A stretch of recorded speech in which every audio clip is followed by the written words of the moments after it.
Basic English grammar series के day 2 में आपका स्वागत है। हाय गाइस, आप देख रहे हैं एएस इंग्लिश स्टडी। डे 2 में भी हम कवर करेंगे बेसिक एंड इम्पॉर्टेंट वर्ड्स।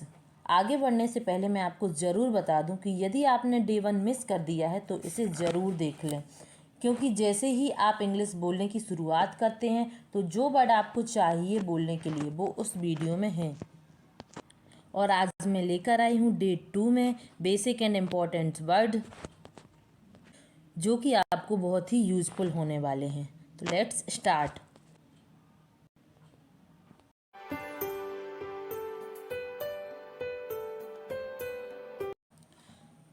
आज के वीडियो में हमने जो वर्ड्स लिए हैं वो हैं I, we, you, he, she, it, name and they. ये वो वर्ड हैं जिनके ज़रिए हम अपने या किसी और के बारे में बात करते हैं और ये कहलाते हैं पर्सनल प्रोनाउंस। ये प्रोनाउंस हैं, तो प्रोनाउंस में भी कई कैटेगरी हैं। पर्सनल प्रोनाउंस की कैटेगरी हैं जैसे कि फर्स्ट है first person, second person and third person. तो ये चीज़ आपके बहुत काम आने वाली है, क्योंकि जब आप आगे चल के सेंटेंसेस बनाएंगे और टेंसेस सीखेंगे तो वहाँ पर कई बार इस बात का जिक्र होगा कि फर्स्ट पर्सन क्या है, सेकंड पर्सन क्या है, थर्ड पर्सन क्या है। इनके साथ ये वर्ब आती है, इनके साथ ये वर्ब आती है, तो इसके लिए आपका जानना बहुत ज़रूरी है। तो फर्स्ट पर्सन कहलाते हैं आई और वी। ऐसे हम समझेंगे तो मुश्किल होगा, इसलिए इसके अर्थ को समझते चलिए। यहाँ पर आई का मतलब होता है मैं और वी का मतलब होता है हम। मतलब यहाँ पर हम स्वयं के बारे में बात कर रहे हैं। तो जबकि हम स्वयं अपने बारे में बात कर रहे होते हैं तो वह फर्स्ट पर्सन होता है। दूसरा है यू,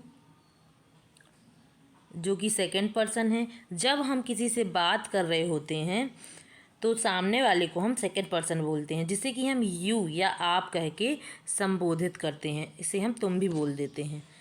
तो यू सेकंड पर्सन होगा। अब हमारे आगे के वर्ड हैं ही, सी, इट और नेम। ये कहलाते हैं थर्ड पर्सन। मतलब जब हम किसी तीसरे व्यक्ति की बात करते हैं तब हम उसे थर्ड पर्सन कहते हैं।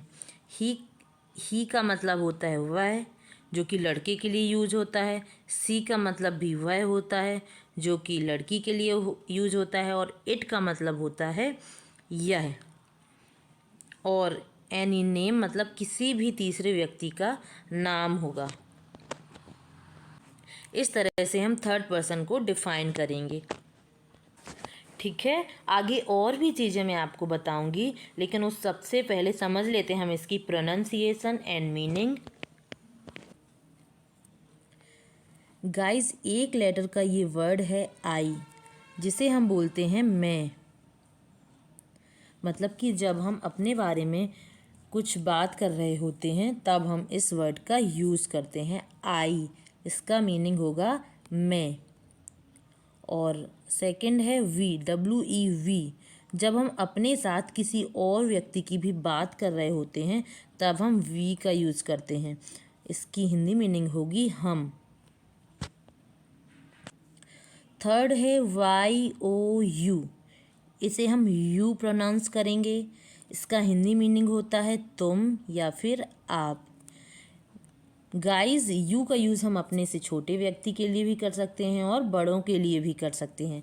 तो यू का मीनिंग होता है तुम या आप। अगला है HE, ही। इसका मीनिंग होता है वह, जो कि सिर्फ और सिर्फ लड़के के लिए यूज होता है। फिर नेक्स्ट है SHE, शी। इसे हम सी नहीं बोलेंगे, इसे हमें बोलना है शी। इसका मतलब भी वह होता है जो कि सिर्फ और सिर्फ लड़की के लिए प्रोनाउंस होता है। इसके बाद है इट, जिसका मतलब होता है यह, या फिर स्पोकन हिंदी में हम इसे ये भी बोल देते हैं। इसका यूज़ किसी जानवर या फिर किसी वस्तु के लिए होता है। फिर इसके बाद आता है नेम, एनी नेम। जब हम किसी व्यक्ति को नाम से पुकारते हैं तब हम इसका यूज़ करते हैं। गाइस, यह जो नेम है ये प्रोनाउन नहीं है, यह एक नाउन है। गाइज, इस कैटेगरी में मैंने इसे इसलिए लिया है ताकि हम इसे आपकी कैटेगरी बता सकें, यानी कि इसका पर्सन, थर्ड पर्सन बता सकें। इसे मैं फिर से बता दूं आपको कि यह एक नाउन है। नेम एक नाउन होता है, यह प्रोनाउन नहीं होता है। अगला और हमारा लास्ट वर्ड है दे, THEY, दे। इसका मीनिंग वे होता है। गाइज, मैं आपको बता दूं कि जो ये दे है ये भी थर्ड पर्सन है। यहाँ पर मिसप्रिंट हो गया है, आप इसमें थर्ड पर्सन लिख लें, थर्ड पर्सन। गाइस, दे जो है वो थर्ड पर्सन की कैटेगरी में आता है। इसे हम थर्ड पर्सन की कैटेगरी में लेंगे। दे थर्ड पर्सन में आता है और दे का हिंदी मीनिंग होता है बे।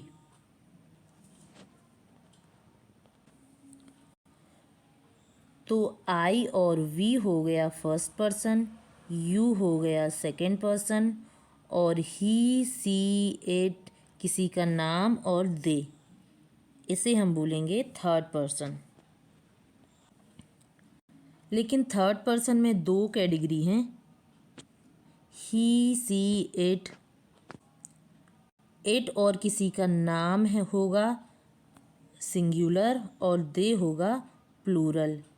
यानी कि सिंगुलर में जब हम किसी एक व्यक्ति के बारे में बात कर रहे होते हैं और प्लूरल में दो या दो से अधिक व्यक्तियों के लिए बात कर रहे होते हैं। जैसे कि दे के लिए हम बोलेंगे वे आ रहे हैं, वे जा रहे हैं, इस तरीके से हम बोलेंगे। तो ये चीज़ें आगे भी हमारे काम आएंगी, इसलिए इन चीज़ों को समझना भी बहुत ज़रूरी है। क्योंकि जब हम टेंसेस या फिर आगे सेंटेंसेस बनाएंगे तब थर्ड पर्सन क्या है, फर्स्ट पर्सन क्या है, सेकंड पर्सन क्या है, इन सभी के बारे में हमें यूज करना होगा। हमें पता होना चाहिए कि third person, second person, first person की कैटेगरी में कौन से वर्ड आते हैं, इसलिए इन्हें जानना बहुत ज़रूरी है। तो अब आगे मैं आपको बताऊंगी कि इनका यूज़ सेंटेंसेस में कैसे होता है। डे 1 में मैंने आपको बताया था कि वर्ब क्या होते हैं और जैसे कि इज़, एम, आर का यूज़ कहाँ पर होता है। तो अब हम आगे इसमें उनका यूज़ करेंगे। जब हम इनके सेंटेंसेस बनाएंगे तो यह आपका रिवीजन भी हो जाएगा और आपसे यह बनने भी लगेंगे। तो ये सबसे पहले हम यहाँ पर आई लेते हैं। यहाँ पर हमने आई लिया, यह एग्ज़ाम्पल के साथ इनका यहाँ पर सेंटेंसेस बनाए हुए हैं। यहाँ पर मैंने प्रेजेंट, पास्ट, फ्यूचर यानी कि वर्तमान काल, भूतकाल और भविष्यकाल, तीनों के मैंने एक एक एग्ज़ाम्पल लिए हैं, जिससे कि आपको और भी अच्छी तरह से कॉन्सेप्ट क्लियर हो जाए। यहाँ पर मैंने तीनों टेंस लिए हैं। सबसे पहले हम देखेंगे आई को प्रेजेंट में। यहाँ पर प्रेजेंट में लिया एक सेंटेंस दिया हुआ है, आई एम हेयर। यहाँ पर मैंने बताया था आपको कि प्रेजेंट में आई के साथ एम आता है, तो इस तरीके से यह एक सेंटेंस बना, आई एम हेयर मीन्स मैं यहाँ हूँ। इसी तरह से पास्ट में आई का यूज़ करके हमने सेंटेंस बनाया। इसमें लिखा है आई वॉज देयर। मैंने आपको बताया था कि आई के साथ पास्ट टेंस में वॉज यूज होता है, तो यहाँ पर वॉज का यूज किया है। आई वॉज देयर मीन्स मैं वहाँ थी। अभी फ्यूचर टेंस में हम इसका यूज़ करेंगे। फ्यूचर में मैंने बताया था कि आई के साथ शैल वी यूज होता है, तो यहाँ पर लिखा है मैंने आई शैल वी देयर मीन्स मैं वहाँ हूँगी। इस तरह से तीनों टेंसेस में हमने आई का यूज़ देखा। ये सभी गाइस सिंपल सेंटेंसेस हैं जिसमें कि आपको ज़्यादा अच्छी तरह से समझ में आए, मैंने इसीलिए सिंपल सेंटेंस ही लिए हैं। ज़्यादातर सेंटेंस यहाँ पर सिंपल ही हैं। आगे के वीडियोस में हम हर तरह के सेंटेंस सीखेंगे, लेकिन अभी शुरुआती तौर में हम सिंपल सेंटेंस ही सीखेंगे। तो हमने क्या सीखा कि आई के साथ प्रेजेंट में एम यूज होता है, आई के साथ पास्ट में वॉज यूज होता है, और आई के साथ फ्यूचर में शैल वी यूज होता है। ये आप अच्छी तरह से याद कर लीजिए। अब अगला है वी, जिसका हिंदी मीनिंग हम होता है। इसका यूज हम प्रेजेंट टेंस में देखेंगे। प्रेजेंट में वी के साथ आर आता है, और पास्ट में वी के साथ वर आता है, और फ्यूचर में शैल वी। तो हम देखेंगे इसका प्रेजेंट में वी आर फ्रेंड्स, मीन्स हम दोस्त हैं। पास्ट में हम देखते हैं वी वर हैप्पी, मीन्स हम खुश थे। फ्यूचर में हम देखते हैं वी शैल वी फ्रेंड्स, मतलब हम दोस्त होंगे। इस तरीके से हम फ्यूचर में, प्रेजेंट में और पास्ट में वी का यूज़ देखते हैं। अब हमारा नेक्स्ट वर्ड है यू, जिसका हिंदी मीनिंग है तुम और आप। तीनों टेंसेस में हम इनके यूज़ देखते हैं। पहले प्रेजेंट में हम देखते हैं यू आर स्मार्ट, मीन्स तुम स्मार्ट हो। यू वर स्मार्ट, मीन्स तुम स्मार्ट थे। और फ्यूचर में हम बोलेंगे यू विल बी स्मार्ट, मतलब तुम स्मार्ट होगे। इस तरह से प्रेजेंट में यू के साथ आर आएगा, पास्ट में यू के साथ वर आएगा, और फ्यूचर में यू के साथ विल वी का यूज होगा। इस तरीके से आप याद कर लीजिए कि किस वर्ड के साथ कौन सी वर्ब यूज होगी। यह याद होना हमारे लिए बहुत ज़रूरी है। गाइस, इंग्लिश सीखने के लिए हमें यह पता होना बहुत ज़रूरी है कि कौन से वर्ड के साथ कौन सी वर्ब का यूज होता है और कौन से टेंस में कौन सी वर्ब यूज होती है। यह पता होना बहुत ही ज़रूरी होता है।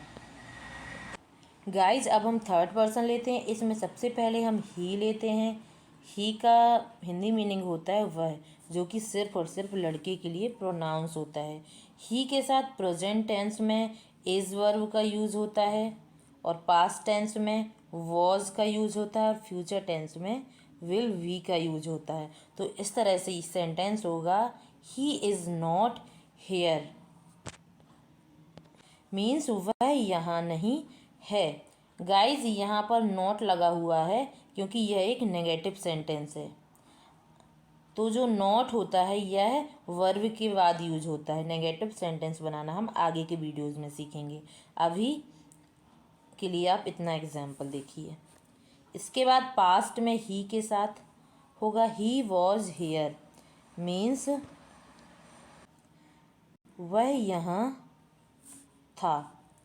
और फ्यूचर में हम देखेंगे he will be at home, मतलब वह घर पर होगा।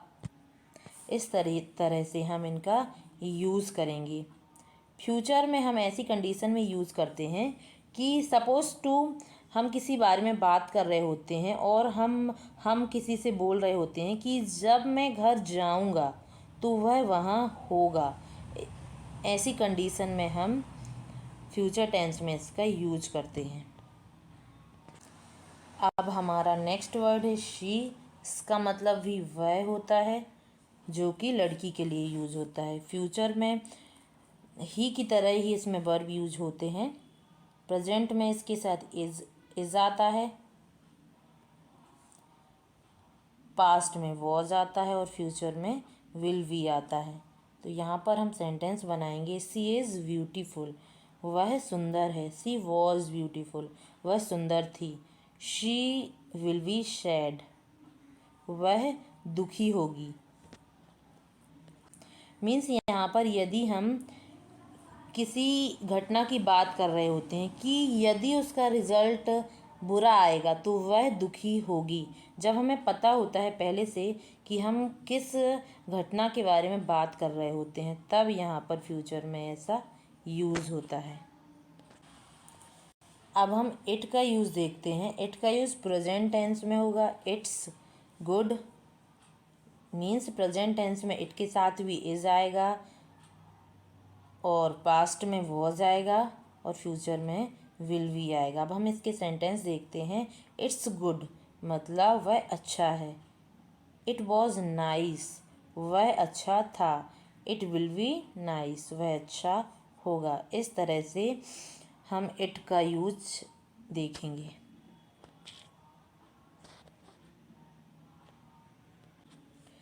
अब हम नेम का यूज़ देखते हैं। जैसे कि नेम दिया हुआ है Meera. Meera is well. Rohit was sick. Ram will be happy. Guys यहाँ पर भी ही सी इट के जैसे ही प्रेजेंट में इज़ आएगी वर्ब, पास्ट में वॉज आएगी, और फ्यूचर में विल बी आएगी। मीरा इज़ वेल मीरा ठीक है। रोहित वॉज सिक रोहित बीमार था। Ram will be happy Ram खुश होगा। इस तरह से सिंपल सेंटेंसेस हम बनाएंगे। अब गाइज हम लास्ट दे के साथ इसका यूज़ देखेंगे। दे के साथ प्रेजेंट टेंस में आर वर्ब आती है, पास्ट टेंस में वॉज वर्ब आती है, और फ्यूचर टेंस में विल वी वर्ब का यूज़ होता है। तो इस तरह से दे आर सैड मीन्स, तो गाइज यहाँ पर होगा दे आर सैड मीन्स वे दुखी हैं। दे वॉज हैप्पी वे खुश थे, और दे विल बी हेयर मतलब वे यहाँ होंगे। इस तरह से दे का यूज़ हम करेंगे। गाइस हमने अभी पर्सनल प्रोनाउंस के बारे में जाना। हमने जाना कि कौन से वर्ड जो हैं वो फर्स्ट पर्सन में आते हैं, कौन से वर्ड सेकंड पर्सन में आते हैं, और कौन से थर्ड पर्सन में आते हैं। हमने ये भी जाना कि कौन से वर्ड सिंगुलर हैं, कौन से प्लूरल हैं। एक बार हम फिर से इनको रिवाइज कर लेते हैं। यहाँ पर आई सिंगुलर है और बी प्लूरल है, और यू जो है वो सिंगुलर और प्लूरल दोनों के साथ यूज होता है। और ही सी इट नेम ये सभी सिंगुलर फॉर्म है, और दे जो है वो प्लूरल है। हमने जाना कि आई और वी फर्स्ट पर्सन है, यू सेकंड पर्सन में आता है। ही सी इट नेम और दे ये सभी थर्ड पर्सन में आते हैं। अभी मैं आपको एक बार और बता देती हूँ कि पर्सनल प्रोनाउन के ये सभी सब्जेक्टिव रूप हैं। अब इसके बाद हम इनके ऑब्जेक्टिव रूप देखेंगे। सब्जेक्टिव रूप में हम इस तरह से बोलते हैं कि मैं आऊँगा, मैं आ रहा था, मैं जा रहा था, मैं खा रहा था, एक्सेट्रा। गाइस इनके ऑब्जेक्टिव रूप भी होते हैं जो कि पर्सनल प्रोनाउन की ही कैटेगरी में आते हैं। ऑब्जेक्टिव फॉर्म मतलब कि जो ऑब्जेक्ट की जगह यूज होते हैं। जैसे कि उसने मुझे बताया, तो यहाँ पर मुझे क्या है, मुझे ऑब्जेक्ट है, और मुझे की इंग्लिश क्या होती है, मी। अभी हमने सीखे ऑब्जेक्टिव फॉर्म, सब्जेक्टिव फॉर्म। अभी हम आगे इनके ऑब्जेक्टिव फॉर्म देखेंगे। तो अब मैंने लिख दिए हैं ऑब्जेक्टिव फॉर्म, और पर्सनल प्रोनाउन ये भी हैं, बट ये इनके ऑब्जेक्टिव रूप हैं, और इन्हें भी हम एग्जाम्पल के साथ सीखेंगे। तो अब हम देखते हैं आई का ऑब्जेक्टिव फॉर्म होता है मी, वी का ऑब्जेक्टिव फॉर्म होता है अश, यू का ऑब्जेक्टिव फॉर्म यू ही होता है, ही का हिम होता है, शी का हर होता है, इट का इट ही होता है, और दे का देम होता है। और यहाँ पर हमने जाना कि यू और इट का ऑब्जेक्टिव फॉर्म सेम होता है। जो इसका सब्जेक्टिव फॉर्म है वही इसका ऑब्जेक्टिव फॉर्म भी है। इसका प्रोनाउंस होता है मी, ME मी, और इसे हम पढ़ते हैं मुझे या मुझसे। अस को हम पढ़ेंगे हमें या हमसे। यू को हम हिंदी में कहेंगे तुम्हें या तुमसे। इसे हम आपको या आपके भी कह सकते हैं। हिम का हिंदी मीनिंग होगा उसे या उससे, पर ये सिर्फ लड़के के लिए यूज होता है। हर का हिंदी मीनिंग होगा उसे या उससे, जो कि लड़की के लिए यूज होता है। इट का हिंदी मीनिंग होगा इसे या इससे, और देम का हिंदी मीनिंग होगा उन्हें या उनसे। अब हम इन्हें विद एग्जाम्पल समझेंगे ताकि हमें सारी चीज़ें समझ में आ जाए और कहीं पर भी कंफ्यूजन ना हो। यहाँ पर हम फर्स्ट एग्जाम्पल देखते हैं। He will hit me means वह मुझे मारेगा। तो यहाँ पर ऑब्जेक्टिव फॉर्म आई का मी हो गया है। इस तरीके से हम ऑब्जेक्टिव फॉर्म का यूज़ करते हैं। यहाँ पर सब्जेक्टिव फॉर्म आई है और जब हम इसे ऑब्जेक्ट के रूप में यूज़ करते हैं तो आई का मी हो जाएगा।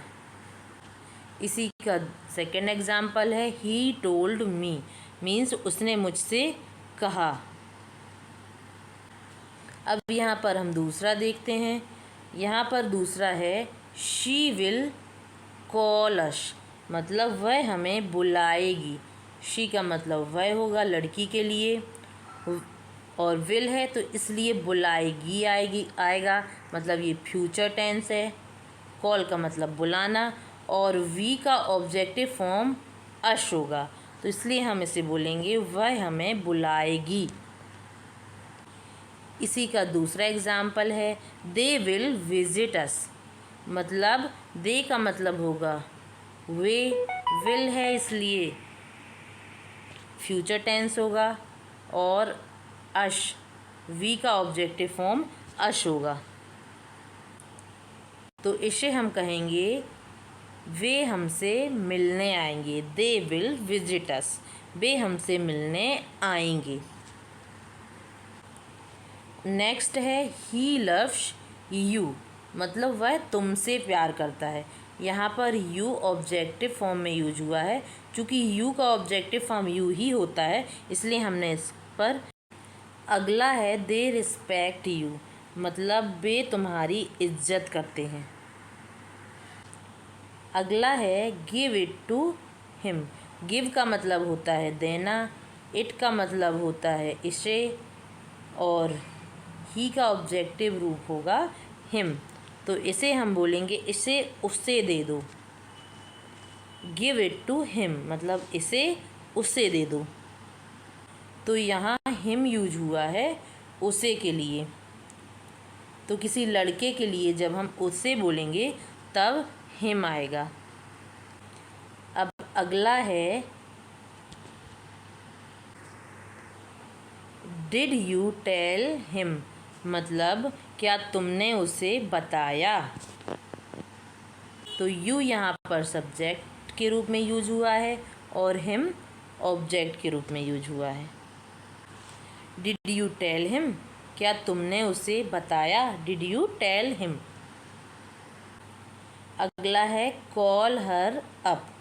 कॉल अप का मतलब होता है फ़ोन करना, और हर उसे के लिए हम यूज करेंगे क्योंकि शी का ऑब्जेक्टिव फॉर्म हर होता है, तो इसे हम बोलेंगे कॉल हर अप मतलब उसे कॉल करो। अगला है आई टोल्ड हर मतलब उसने मुझे बताया। I told her. यहाँ पर हर लड़की के लिए यूज होगा। आई टोल्ड हर मतलब किसी लड़की के बारे में हम बात कर रहे हैं कि उसने मुझे बताया। अब अगला है शी लाइक्स इट मतलब वह इसे पसंद करती है। यहाँ पर इट ऑब्जेक्ट के रूप में यूज हुआ है और इट का ऑब्जेक्टिव रूप इट ही होता है, इसलिए हमने इसे ऐसा लिखा है। शी लाइक्स इट मतलब वह इसे पसंद करती है। अगला है have you touched it. Have you touched it क्या तुमने इसे छुआ।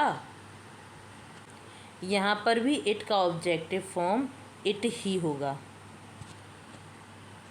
तो इस तरीके से आपने इट का यूज किया। अब अगला है टेल देम। देम का मीनिंग मैंने क्या बताया, उन्हें, मतलब उन्हें बता दो। टेल देम मतलब उन्हें बता दो। देम जो है वो दे का ऑब्जेक्टिव फॉर्म होगा। टेल देम उन्हें बता दो। अगला है टेल देम टू कम। उनसे बोलो आने के लिए। टेल देम टू कम या फिर उन्हें बोलो आने के लिए। इस तरीके से आपने यूज किया देम का। तो आई थिंक आपको समझ में आ गया कि जब हम एज अ सब्जेक्ट यूज़ करते हैं तब I, we, you, he, she, it, they का यूज़ करते हैं, और जब हम ऑब्जेक्ट के रूप में यूज़ करते हैं तो मी, अश, you, him, her, it, them का यूज़ करते हैं। और गाइज बेसिक ग्रामर डे 2 आज यहाँ कंप्लीट होता है। आपने कई सारे ऐसे इंपॉर्टेंट वर्ड यहाँ पर सीख लिए हैं जिनकी बहुत ही ज़्यादा ज़रूरत पड़ती है जब आप इंग्लिश बोलते हैं या सीखते हैं। एंड आई एम श्योर अब आपको I, we, you, they, he, she, it यानी कि पर्सनल प्रोनाउंस के सब्जेक्टिव और ऑब्जेक्टिव रूप में कोई कन्फ्यूज़न नहीं होगी, और अब आप आगे से कोई भी गलती नहीं करेंगे। और अब यदि आप मेरे चैनल पर नए हों तो चैनल को सब्सक्राइब ज़रूर कीजिएगा और साथ में बेल आइकन का बटन ज़रूर दबाइएगा ताकि आने वाली सभी वीडियोज़ आप तक पहुंच सकें। गाइस इंग्लिश सीखने के लिए सबसे अधिक ज़रूरी जो चीज़ है वो है practice, practice, practice. Without practice आप इंग्लिश कभी नहीं सीख सकते। तो आप वीडियोस को शुरू से अंत तक देखिए और एक से अधिक बार देखिए, और जहाँ पर भी आपको कन्फ्यूज़न हो तो आप कमेंट बॉक्स में हमें ज़रूर बताइए। अब मैं डे 3 में कुछ और नए वर्ड लेकर आऊँगी। अभी आप इन्हें अच्छे से सीखिए।